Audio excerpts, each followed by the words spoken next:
So you guys were talking about Kyron Horman and this unfortunate story that just continues since June 4th, his disappearance, of course.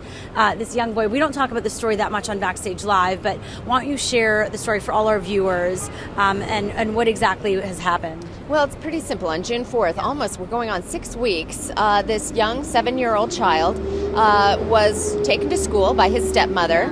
She went with him that day. It was science fair day. He had an exhibit on tree frogs.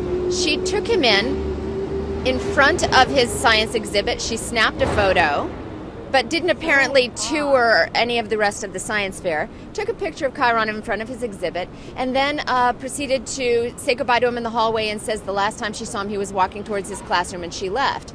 He's never been seen since. He didn't make it to the classroom, and she is officially the last person to see him. The problem is Terri, his stepmother, has apparently lied about where she was that morning. She didn't follow her usual routine of taking her 20-month-old daughter with her. She left her at home. Her cell phone pings matched a remote island and not where she says she was driving. And the next thing we know, it's 1:30. She's back at home uploading the photo to Facebook and then calling the school when her son doesn't get off the school bus at 3 o'clock. You would think that she'd be the first suspect, but they have been keeping her kind of, they haven't been really questioning her as much, right?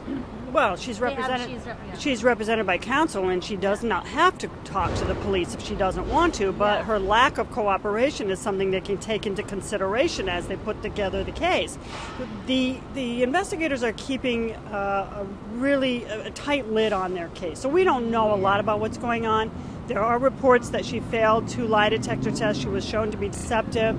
There are reports, as Casey said, that she was in a different area, remote island, not where she said she was, so she may have lied to investigators. Initially, they've also uncovered what they believe is credible evidence that she asked a hitman, a landscaper at their home, to kill her husband 6 months earlier. I mean, all this suggests that there's a lot of evidence to throw her in jail. Well, there is. Or to at least have a trial against her. Well, first of all, she is the number one suspect. They may not be saying it, but trust me, she is. And this is a typical ploy investigators use. It's kind of like fishing. You give the fish enough line to get tired, and then you reel them in. And really, that's why they haven't arrested her yet. They surely have enough probable cause to get her on the murder for hire plot. They had enough to get the order of protection for her estranged husband. So it's there, but they're just sitting on it because she's not going anywhere. She's not going to flee. They're watching her, and the more they watch her, the more she might slip up and give them clues about where Kyron is. Casey has uttered the buzzwords probable cause. There is probable cause perhaps to arrest her for conspiracy to commit murder, maybe even something related to the disappearance of her son. But there's a huge leap between probable cause and proof beyond a reasonable doubt at trial. You can arrest someone, but then you have to prove it at trial. And you've got to have that evidence. You have to be, as an investigator and prosecutor, convinced that you can prove it at trial. And that's what they're working on right now. And once they arrest her, their chances of getting that evidence dry up completely. Better to leave her out there. And then meanwhile, she can't even leave the house. She's getting death threats because everyone suspects that she is the one that knows something about this. Well, it's public sentiment. I don't think any of them are truly legitimate, but she's not a well-regarded person right now because of her lack of cooperation and her pattern of lying. And the fact that she's already tried to hire someone to kill her husband and replaced him in the space of 4 weeks while her stepson is missing. Yeah, it's just this story. It's so unfortunate, and then it's so ridiculous because sometimes you have no answers, or people are trying to find someone. But in this case, there's someone there, but it's almost like not tangible. We don't know their evidence, as I mentioned earlier, but we watched a sort of a similar scenario unfold a couple years ago in Orlando, Florida, when a young mother named Casey Anthony was a suspect in the disappearance of her daughter. She was ultimately charged with murder months before her daughter's body was found. So that there is no child found doesn't mean they can't bring charges.